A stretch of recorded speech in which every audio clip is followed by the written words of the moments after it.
Сёлета адзначаецца 200годдзе з дня нараджэння Фёдора Дастаеўскага, і так супала, што доўгачаканая прэм'ера спектакля «Браты Карамазавы», якую рыхтавалі 5 гадоў, адбылася менавіта цяпер. Містыка. Наогул увесь раман прасякнуты містычнымі падзеямі. У ім неверагодным чынам сплятаюцца фатальны запал і халодная нянавісць, подлы намер і маральныя пошукі, жорсткасць і ахвярнасць. Каждый спектакль для любого режиссера, это как ребенок, ты его любишь. И нет такого вот, чтобы ты думаешь, как спектакль один от другого отличаешься. Как правило, ты погружаешься в мир автора и стараешься его как-то по-своему раскрыть, что ли. Что-то найти нового в этом для себя. А уже об этом будет судить критика, зрители.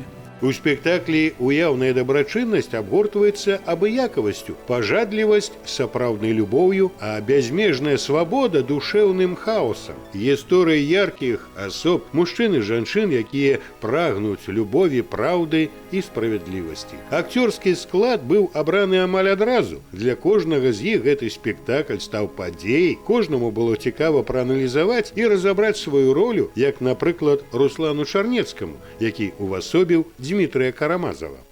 Мне как-то не хотелось его оставлять таким вот мечущимся и неизменившимся человеком. Предложил, так сказать, режиссерам, что надо все-таки завершить и дать какую-то надежду персонажу и зрителю в итоге, что все-таки такие люди могут исправиться. А вот Вероніка Пляшкевич аднеслася да сваёй ролі з азартам, і яе не спалохаў даволі сур'ёзны сюжэт, у якім яна нават знайшла нешта сваё.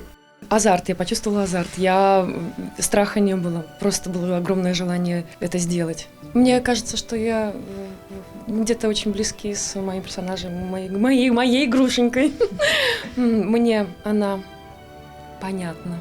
Містычны дэтэктыў стаў першай прэм'ерай пасля мадэрнізацыі сцэнічнага комплексу Нацыянальнага акадэмічнага драматычнага тэатра імя Максіма Горкага, і спектакль ужо ўключаны ў рэпертуар тэатра.